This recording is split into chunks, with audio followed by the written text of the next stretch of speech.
नमस्कार दोस्तों, आपका स्वागत करता हूं इस YouTube channel SK coaching centre पर। दोस्तों, आज हम लोग रीजनिंग के एक और नए पार्ट को देखने वाले हैं। ये रीजनिंग का पार्ट नंबर आपका 162 होने वाला है। अगर आप लोग इससे पहले वाले पार्ट नहीं देखे होंगे तो ज़रूर जाकर देख लीजिएगा। इस पार्ट के अंदर आज हम लोग रीजनिंग के 16 अलग अलग प्रकार के इम्पोर्टेंट प्रश्न को देखने वाले हैं, जो कि आपको आने वाले आगामी सभी परीक्षाओं के लिए काफ़ी महत्वपूर्ण होने वाला है। सभी प्रश्न इम्पोर्टेंट प्रश्न है, तो सभी प्रश्न को पहले आप लोग खुद से ज़रूर सॉल्व करने की कोशिश कीजिएगा और आप लोग हमारे साथ अंत तक ज़रूर बने रहिएगा। चलिए हम लोग एक नंबर क्वेश्चन की ओर चलते हैं। ये रहा क्वेश्चन नंबर 1। क्वेश्चन नंबर 1 आपको कह रहा है, नीचे दिए गए प्रश्न में लुप्त संख्या ज्ञात करें। मिसिंग नंबर से रिलेटेड क्वेश्चन आपका यहाँ पर क्वेश्चन मार्क है। इस वाले क्वेश्चन मार्क पे आपका कौन सा संख्या भरा जाएगा, ये आप लोगों से पूछ रहा है। जब भी आपको मिसिंग नंबर से रिलेटेड प्रश्न देखने को मिले तो सबसे पहले आप लोग क्वेश्चन के पैटर्न को ध्यान से देखिएगा और समझने की कोशिश कीजिएगा आपका किस प्रकार का प्रश्न दिया गया है, इसे हम लोग कैसे जल्द से जल्द सॉल्व कर सकते हैं। देखिएगा आपका यहाँ पर क्वेश्चन मार्क है, यानी कि प्रश्न को हम लोग इस प्रकार से सोच सकते हैं। ये आपका 8, 24 और 72 से 216 किस प्रकार से लिख रहा है, 12, 36 और 108 से 324 किस प्रकार से लिख रहा है, उसी प्रकार से हम लोग सोचेंगे 14, 42 और 126 से कौन सा संख्या बनेगा जो इस वाले क्वेश्चन मार्क पे भरे जाएंगे। पहले आप लोग खुद से जरूर सॉल्व करने की कोशिश कीजिएगा। देखिएगा 8 है, 24 है, 72 है और इससे हमें 216 लाना है। अगर आप लोग ध्यान से देखिएगा तो 8 गुना 3 आपका 24 होता है, 24 गुना 3 आपका 72 होता है, उसी प्रकार से 72 गुना 3 आपका 216 होता है। आगे देखेंगे तो 12 से 36 है, यहाँ पर भी आपका गुना 3 है, 12 गुना 3 आपका 36 होता है, 36 गुना 3 जो है ये आपका 108 होता है, 108 गुना 3 आपका 324 होता है। उसी प्रकार से अगर हम लोग इसमें देखेंगे तो 14 से 42 है, यहाँ पर भी आपका गुना 3 है, 42 से 126 है, यहाँ पर भी आपका गुना 3 है। देखिएगा सभी में गुना 3 गुना 3 गुना 3 गुना 3 गुना 3 गुना 3, यहाँ पर भी देखिएगा तो गुना 3 गुना 3, यानी कि आगे भी हम लोग 126 गुना 3 कर देंगे। 126 गुना 3 आपका कितना हो जाएगा, देखिएगा जब हम लोग 126 गुना 3 करेंगे तो ये आपका 378 हो जाएगा। 378 आपका ऑप्शन नंबर ए में दिया गया है, जो कि आपके सही उत्तर हो जाएंगे। इस वाले क्वेश्चन मार्क पे आपका 378 भरा जाएगा। क्लियर है। चलिए अगले प्रश्न की ओर हम लोग चलेंगे, क्वेश्चन नंबर 2 की ओर। ये रहा क्वेश्चन नंबर 2। क्वेश्चन नंबर 2 आपको कह रहा है, नीचे दिए गए प्रश्न में संबंधित संख्या को चुनिए। इस बार आपको संबंधित संख्या चुनने के लिए बोला जा रहा है। ये जो प्रश्न है ये आपका नंबर एनालॉजी रीजनिंग का प्रश्न है और इस प्रकार के भी प्रश्न आपको सभी एग्जाम में पूछे जाते हैं, तो पहले आप लोग खुद से जरूर सॉल्व करने की कोशिश कीजिएगा। देखिए प्रश्न आपको कह रहा है, जिस प्रकार से 256 का संबंध 290 के साथ है, उसी प्रकार से आप लोगों से पूछ रहा है 961 का संबंध कौन सा संख्या के साथ होगा जो इस वाले क्वेश्चन मार्क पे भरे जाएंगे। सबसे पहले आप लोग ये समझने की कोशिश कीजिएगा 256 से हम लोग 290 किस प्रकार से ला सकते हैं। 256 को हम लोग क्या करें ताकि हमारा 290 बन जाए। अगर आप लोग ध्यान से देखिएगा 256 को, तो 256 आपका क्या है, ये आपका 16 का स्क्वायर है। 16 का स्क्वायर आपका कितना होता है, 256 होता है। उसी प्रकार से 290 को देखिएगा तो ये आपका 17 का स्क्वायर प्लस 1 है। देखिएगा 290 जो है ये आपके 17 के स्क्वायर 289 प्लस 1 आपका 290 हो जाएगा, यानी कि 16 के स्क्वायर है। तो अगले में प्लस 1 करके स्क्वायर करके फिर प्लस 1 ऊपर से जोड़ दिया गया है। वही सेम अगर हम लोग आगे देखेंगे तो 961 है।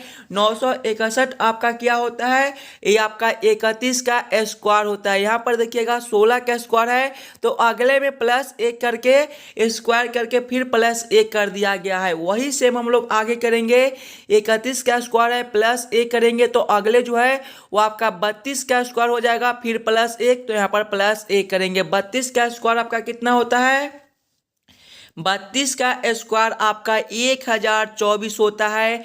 1024 प्लस 1 करेंगे तो आपका 1025 हो जाएगा। 1025 आपका ऑप्शन नंबर सी में दिया गया है, जो कि आपके सही उत्तर हो जाएंगे। इस वाले क्वेश्चन मार्क पे आपका 1025 भरा जाएगा। सभी प्रश्न इम्पोर्टेंट प्रश्न है, तो सभी प्रश्न को पहले आप लोग खुद से जरूर सॉल्व करने की कोशिश कीजिएगा। अगर आपको किसी भी प्रश्न में कहीं पर भी कोई दिक्कत हो तो हमें जरूर कमेंट करके बताइएगा। चलिए अगले प्रश्न की ओर हम लोग चलेंगे, क्वेश्चन नंबर 3 की ओर। ये रहा क्वेश्चन नंबर 3। क्वेश्चन नंबर 3 आपका वेन आरेख वेन डायग्राम से रिलेटेड प्रश्न है। लाल कार और बाइक का किस प्रकार से वेन आरेख वेन डायग्राम बनेगा, ये आप लोगों से पूछ रहा है। सबसे पहले आप लोग ये समझने की कोशिश कीजिएगा, लाल कार और बाइक में कौन किसके साथ संबंधित है, किसके अंदर हम लोग किसको रख सकते हैं। अगर आप लोग ध्यान से देखिएगा तो लाल है, कार है, बाइक है। कुछ कार जो है ये आपके लाल कलर के भी होती हैं और कुछ बाइक भी आपके लाल कलर के होती है, यानी कि सबसे पहले हम लोग लाल रंग के लिए एक गोला बना लेंगे। कुछ कार भी आपके लाल रंग के होते हैं, यानी कि इसको हम लोग ऐसे कर देंगे। कुछ बाइक भी आपका लाल रंग का होता है, यानी कि इसको हम लोग इस प्रकार से रखेंगे। इस प्रकार का आपका वेन आरेख वेन डायग्राम कौन सा ऑप्शन में दिया गया है, ऑप्शन नंबर डी में आपका इस प्रकार का वेन आरेख वेन डायग्राम दिया गया है, यानी कि क्वेश्चन नंबर 3 का आपका ऑप्शन नंबर डी जो है वो सही उत्तर हो जाएगा। चलिए अगले प्रश्न की ओर हम लोग चलेंगे, क्वेश्चन नंबर 4 की ओर। ये रहा क्वेश्चन नंबर 4। क्वेश्चन नंबर 4 आपको कह रहा है नीचे दिए गए श्रृंखला को पूरा करें। इस बार आपको श्रृंखला सीरीज से रिलेटेड प्रश्न दिया गया है। एक श्रृंखला सीरीज दिया गया है और यहाँ पर क्वेश्चन मार्क है। इस वाले क्वेश्चन मार्क पे आपका कौन सा संख्या भरा जाएगा, ये आप लोगों से पूछ रहा है। सबसे पहले आप लोग श्रृंखला को ध्यान से देखिएगा और समझने की कोशिश कीजिएगा आपका किस प्रकार का श्रृंखला दिया गया है, इसे हम लोग कैसे जल्द से जल्द सॉल्व कर सकते हैं। अगर आप लोग श्रृंखला को देखिएगा तो पहले आपका 108 दिया गया है, 108 के आगे आपका 104 दिया गया है, 104 के आगे आपका 100 दिया गया है, 100 के आगे आपका 96 है, 96 के आगे आपका 92 दिया गया है और इसके आगे आपका क्वेश्चन मार्क है। अगर आप लोग श्रृंखला को ध्यान से देखिएगा तो श्रृंखला जो है ये आपके नीचे की ओर घट रहा है। जब भी हमें इस प्रकार के श्रृंखला देखने को मिले तो सबसे पहले हम लोग अंतर को देखेंगे। 108 से 104 ये किस प्रकार से लिख रहा है, तो यहाँ पर आपका -4 हो जाएगा। जब हम लोग 108 - 4 करेंगे तो ये आपका 104 हो जाएगा। उसी प्रकार से आगे देखिएगा तो आपका 104 से 100 लिखा हुआ है, यहाँ पर भी आपका -4 है। 100 से 96 है, -4 है। 96 से 92 है, -4 है। आगे आपका क्वेश्चन मार्क है। देखिएगा सभी में -4 -4 -4 -4 कर दिया गया है, यानी कि आगे भी हम लोग -4 करेंगे। 92 - 4 आपका 88 होता है। 88 आपका ऑप्शन नंबर ए में दिया गया है, जो कि आपके सही उत्तर हो जाएगा। इस वाले क्वेश्चन मार्क पे आपका 88 भरा जाएगा। क्लियर है। चलिए अगले प्रश्न की ओर हम लोग चलेंगे, क्वेश्चन नंबर 5 की ओर। ये रहा क्वेश्चन नंबर 5। क्वेश्चन नंबर 5 आपका कथन निष्कर्ष से रिलेटेड प्रश्न है और इस प्रकार के भी प्रश्न आपको सभी एग्जाम में पूछे जाएंगे। तो पहले आप लोग खुद से ज़रूर सॉल्व करने की कोशिश कीजिएगा। जब भी आपको इस प्रकार के कथन निष्कर्ष से रिलेटेड प्रश्न देखने को मिले तो सबसे पहले आप लोग कथन को ध्यान से पढ़िएगा और उसे वेन आरेख वेन डायग्राम पे सेट कर लीजिएगा ताकि प्रश्न को सॉल्व करने में आपको आसानी हो। देखिए कथन एक आपको कह रहा है कुछ कुत्ते भौंकते हैं। कुछ कुत्ते क्या करते हैं? भौंकते हैं। जब आप लोग इसका वेन आरेख बनाइएगा तो कुछ इस प्रकार से बनेगा। ये आपका क्या हो जाएगा? ये आपका कुत्ता हो जाएगा। और कुछ कुत्ता क्या करता है? भौंकता है, यानी कि ये आपका भौंकना हो जाएगा। यहाँ पर आप लोग भौंकना भी लिख लीजिएगा ताकि आपको समझने में दिक्कत ना हो। ये आपका भौंकना हो जाएगा। आगे आप लोग कथन को पढ़िएगा। कथन दो आपको कर रहा है सभी कुत्ते काटते हैं। सभी कुत्ते क्या करते हैं? काटते हैं, यानी कि ये आपका काटना हो जाएगा। यहाँ पर आप लोग काटना लिख लीजिएगा। ये आपका क्या हो जाएगा? काटना हो जाएगा। अब आप लोग इस वाले डायग्राम के आधार पर निष्कर्ष को निकालिएगा। देखिए निष्कर्ष एक आपको कह रहा है वो कुत्ते जो भौंकते नहीं है भी काटती हैं। ये निष्कर्ष आपका सही हो जाएगा। यहाँ पर देखिए कथन एक को देखिएगा कुछ कुत्ते भौंकते हैं। कथन दो कह रहा है सभी कुत्ते काटते हैं, यानी कि ये निष्कर्ष आपका सही हो जाएगा। काटना के अंदर आपका कुत्ता, यानी कि सभी कुत्ते काटते हैं। निष्कर्ष एक आपका सही हो जाएगा। निष्कर्ष दो को देखिएगा वो कुत्ते जो भौंकते नहीं है आवश्यक नहीं काटते हैं। ये निष्कर्ष आपका गलत हो जाएगा। सभी कुत्ते काटते हैं, जो भौंकते हैं और जो नहीं भौंकते हैं वो सभी कुत्ते काटते हैं। लेकिन यहाँ पर आपको क्या बोला जा रहा है? वो कुत्ते जो भौंकते नहीं है आवश्यक नहीं काटते हैं। ये निष्कर्ष आपका गलत हो जाएगा। केवल निष्कर्ष एक निकलता है। केवल निष्कर्ष एक को कौन सा ऑप्शन में सही किया गया है? ऑप्शन नंबर ए में देखिएगा तो केवल एक निकलता है, यानी कि क्वेश्चन नंबर 5 का आपका ऑप्शन नंबर ए जो है वो सही उत्तर हो जाएगा। चलिए अगले प्रश्न की ओर हम लोग चलेंगे, क्वेश्चन नंबर 6 की ओर। ये रहा क्वेश्चन नंबर 6। क्वेश्चन नंबर 6 आपको कह रहा है ए बी का भाई है, सी ए की माता है, डी सी का पिता है और एफ ए का पुत्र है। ए एफ के बच्चे से किस प्रकार संबंधित है ये आप लोगों से पूछ रहा है। ये जो प्रश्न है ये आपका ब्लड रिलेशन से रिलेटेड प्रश्न है और इस प्रकार के भी प्रश्न आपको सभी एग्जाम में पूछे जाते हैं। और जब भी आपको इस प्रकार के प्रश्न देखने को मिले तो सबसे पहले आप लोग प्रश्न को ध्यान से पढ़िएगा और समझने की कोशिश कीजिएगा। देखिए प्रश्न पहले आपको कह रहा है ए बी का भाई है। ए कौन है? बी का भाई है। यहाँ पर भाई का रिश्ता है, दोनों एक ही पीढ़ी का है तो दोनों को हम लोग सामने सामने रखेंगे। क्या है? भाई है, तो आप लोग भाई लिख दीजिएगा। आगे प्रश्न को पढ़िएगा। सी ए की माता है। सी कौन है? ए की माता है, यानी कि ए से एक पीढ़ी ऊपर सी है तो सी को आप लोग ए के ऊपर रखिएगा। क्या है? माता है, तो माता आप लोग लिख दीजिएगा। आगे प्रश्न को पढ़िएगा। डी सी का पिता है। डी कौन है? सी का पिता है, यानी कि सी से भी एक पीढ़ी ऊपर डी है तो आप लोग सी से ऊपर डी को रखिएगा। क्या है? पिता है, तो यहाँ पर आप लोग पिता लिख दीजिएगा। आगे आप लोग प्रश्न को पढ़िएगा। आगे प्रश्न आपको कर रहा है एफ ए का पुत्र है। एफ कौन है? ए का पुत्र है, यानी कि ए से एक पीढ़ी नीचे का एफ है तो आप लोग ए से नीचे एफ को रखिएगा। क्या है? ए का पुत्र कौन है? एफ है, तो यहाँ पर आप लोग पुत्र लिख दीजिएगा। आगे आप लोग प्रश्न को पढ़िएगा और समझने की कोशिश कीजिएगा। देखिए प्रश्न आप लोगों से पूछ रहा है ये एफ के बच्चे से किस प्रकार संबंधित है। आप लोग समझने की कोशिश कीजिएगा। देखिए आप लोगों से एफ पूछा जा रहा है, ये एफ के बच्चे से किस प्रकार से संबंधित है। एफ का जो बच्चा होगा एफ से एक पीढ़ी नीचे का होगा। मान लीजिए कि एफ का बच्चा, यहाँ पर आप लोग बच्चा लिख दीजिएगा। ये आपका एफ का क्या हो जाएगा? बच्चा हो जाएगा। ये ए से किस प्रकार से संबंधित होगा? देखिएगा ये जो बच्चा का जो पिता है वो एफ हो जाएगा और एफ का पिता ए है। पिता के पिता कौन लगेगा?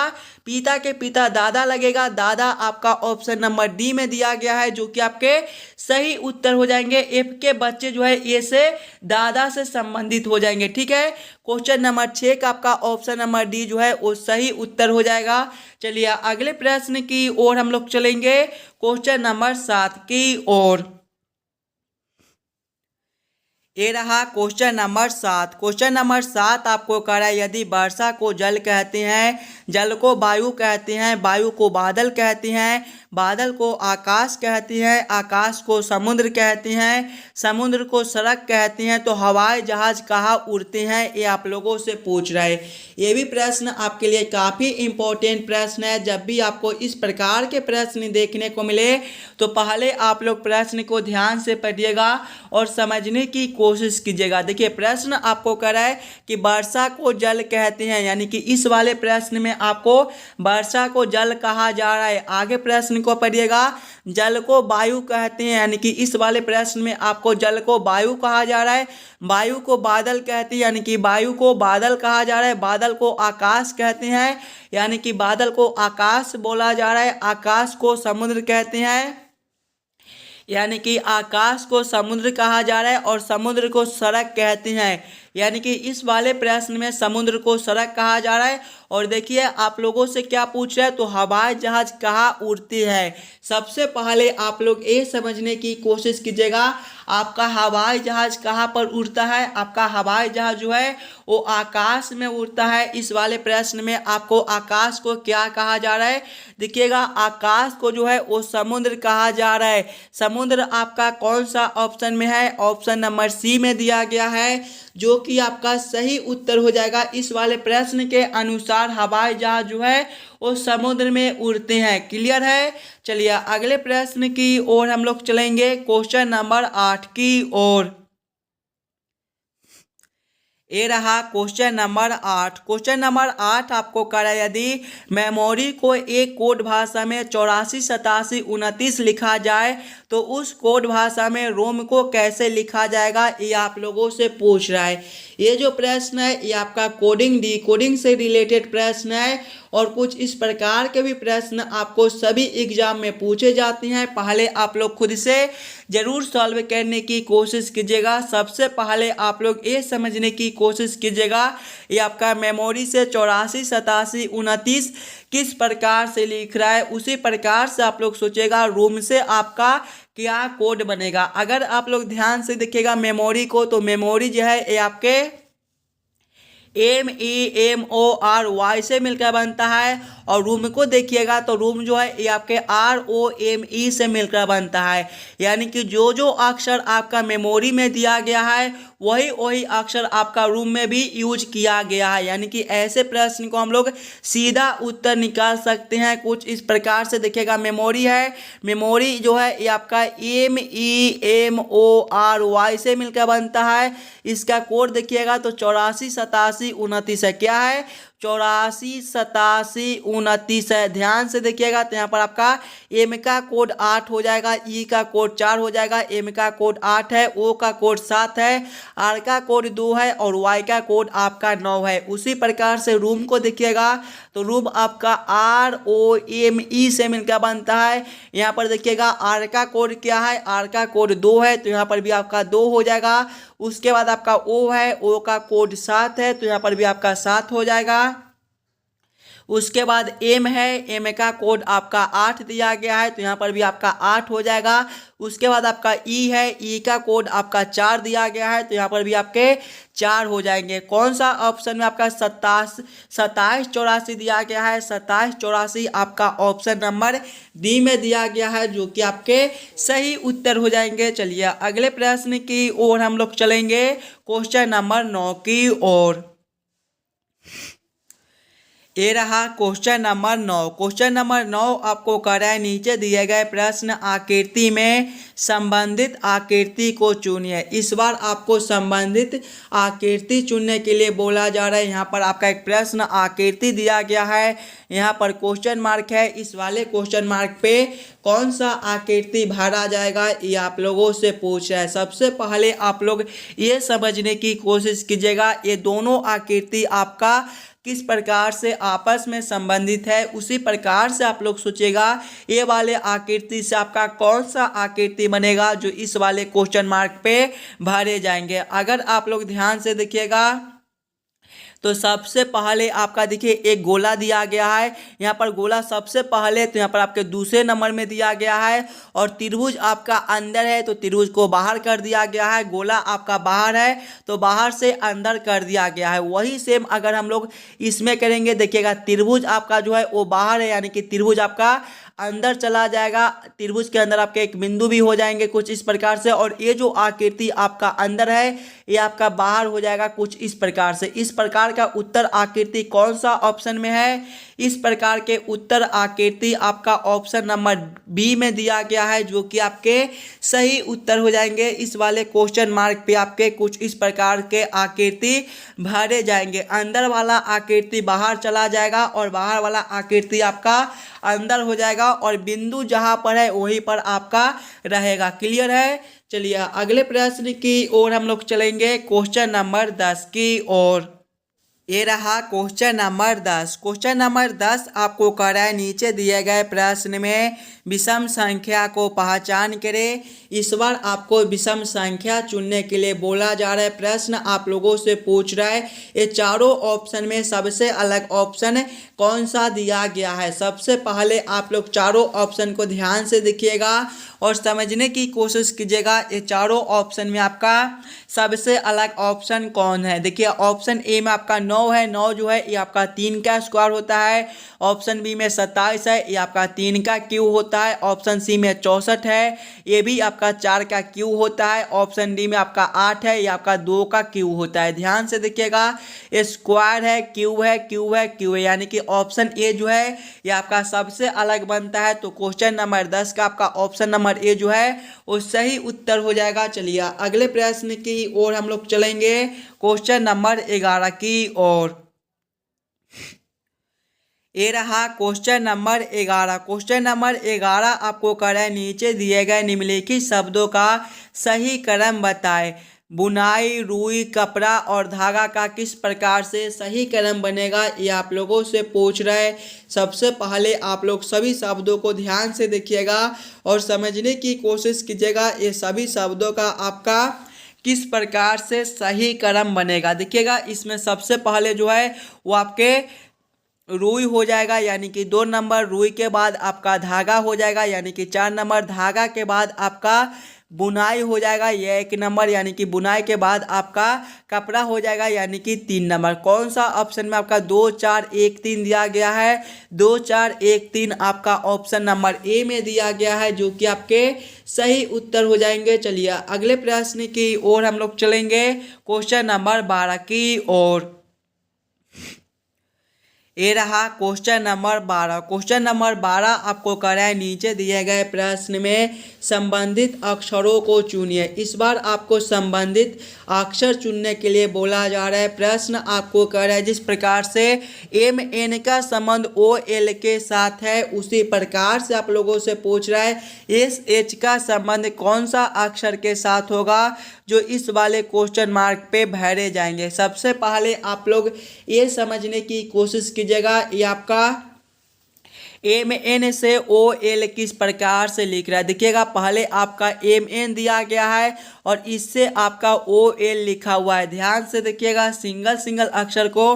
तो एम से आपका ओ है, एम आपके 13वें पर होता है, ओ आपके 15वें पर, यहाँ पर आपका +2 है। एन से आपका एल है, एन आपके 14वें पर होता है, एल आपके 12वें पर -2 है, यानी कि पहले अक्षर में +2 और दूसरे में -2 कर दिया गया है। वही सेम हम लोग आगे करेंगे, एस +2 करेंगे तो आपका कितना हो जाएगा? एस आपके 19वें पर होता है, 19 + 2 आपका 21 और 21वें पर आपका यू होता है। दूसरे अक्षर में हमें -2 करना है।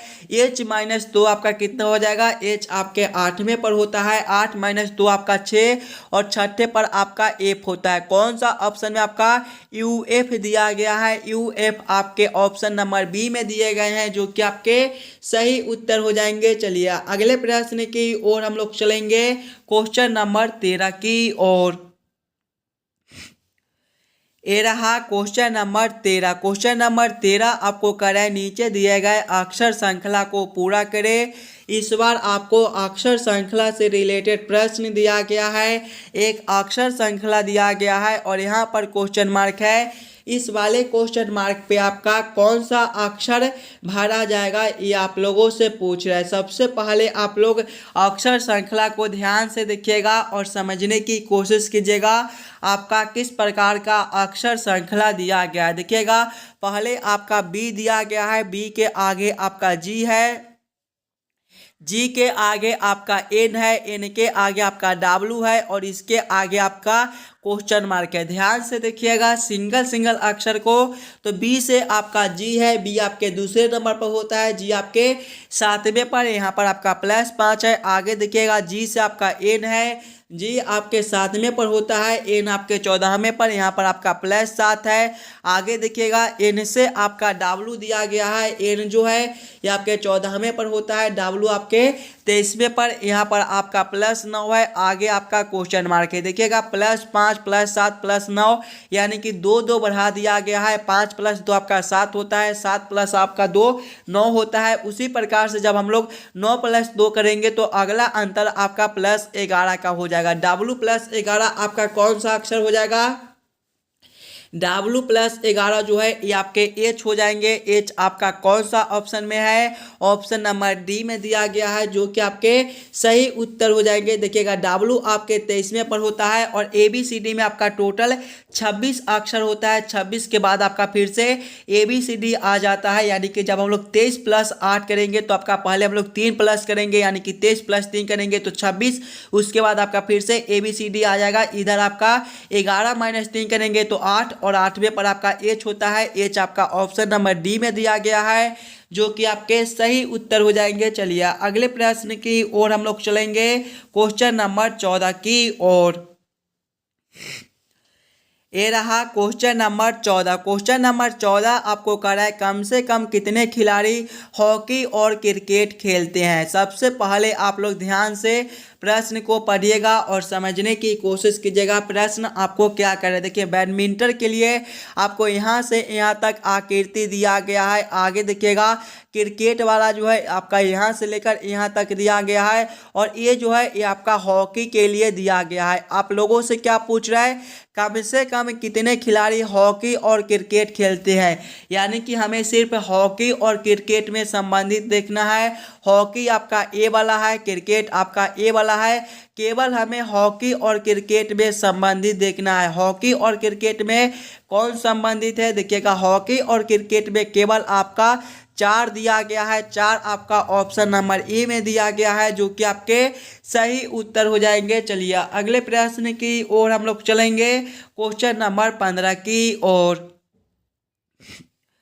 ये रहा क्वेश्चन नंबर 15। क्वेश्चन नंबर 15 आपको कह रहा है नीचे दिए गए प्रश्न आकृति का दर्पण छवि चुनिए। यहाँ पर आपको दर्पण प्रतिबिंब निकालने के लिए बोला जा रहा है। यहाँ पर आपका एक प्रश्न आकृति दिया गया है, कुछ इस प्रकार का आपका प्रश्न आकृति है। प्रश्न आप लोगों से पूछ रहा है इस वाले प्रश्न आकृति का किस प्रकार से दर्पण प्रतिबिंब बनेगा। सबसे पहले आप लोग ये समझने की कोशिश कीजिएगा दर्पण प्रतिबिंब में आपका क्या होता है कि बाएं वाले आकृति जो है वो आपके उलटकर दाएं में चले जाते हैं और दाएं वाले आकृति आपका उलटकर बायां में चला आता है। लेकिन यहाँ पर देखिएगा तो दर्पण आपका कुछ इस प्रकार से दिया गया है, यानी कि यहाँ पर जो है ये आपके नीचे वाले आकृति उलटकर ऊपर चला जाएगा और ऊपर वाला आकृति उलटकर आपका नीचे चला आएगा। जब हम लोग इस वाले आकृति को उलटेंगे इस प्रकार से तो आपका किस प्रकार का आकृति बनेगा? सबसे पहला जो आपका ए है ये आपके कुछ इसी प्रकार के हो जाएंगे और ये जो आपके कुछ इस प्रकार से दिए गए हैं ये आपका उलटकर अब कुछ इस प्रकार से हो जाएगा। आगे देखिएगा उसके बाद आपका ये जो लाइन दिया गया है ये लाइन आपके उलटकर अब कुछ इस प्रकार से हो जाएंगे और ये जो आपके दिए गए हैं ये आपके उलटकर कहाँ पर आ जाएगा? ये आपका उलटकर यहाँ पर कुछ इस प्रकार से हो जाएगा। आगे देखिएगा ये जो है ये भी आपका उलटकर कुछ इस प्रकार से हो जाएगा। इस प्रकार का उत्तर आकृति आपका कौन सा ऑप्शन में है? ऑप्शन नंबर सी में दिया गया है, जो कि आपके सही उत्तर हो जाएंगे। इस वाले प्रश्न आकृति का आपका ऑप्शन नंबर सी जो है वो सही उत्तर हो जाएगा। चलिए अगले प्रश्न की ओर हम लोग चलेंगे, क्वेश्चन नंबर 16 की ओर। ये रहा क्वेश्चन नंबर 16। क्वेश्चन नंबर 16 जो है ये आपके होमवर्क के तौर पे छोड़े जाते हैं। इस प्रकार के प्रश्न आपको सभी पार्ट में कराया जाता था, तो इस वाले प्रश्न को आप लोग खुद से सॉल्व कीजिएगा और आप लोग हमें ज़रूर कमेंट करके बताइएगा कि आज के 16 प्रश्न में से आप लोग कितने प्रश्न को खुद से सॉल्व किए हो। अगर आपको किसी भी प्रश्न में कहीं पर भी कोई दिक्कत हो तो हमें ज़रूर कमेंट कर दीजिएगा। और जितने बच्चे इस वाले यूट्यूब चैनल पर नए हो, चैनल को सब्सक्राइब और वीडियो को लाइक जरूर करके जाइएगा। चलिए हम लोग मिलते हैं आपसे अगले वीडियो में।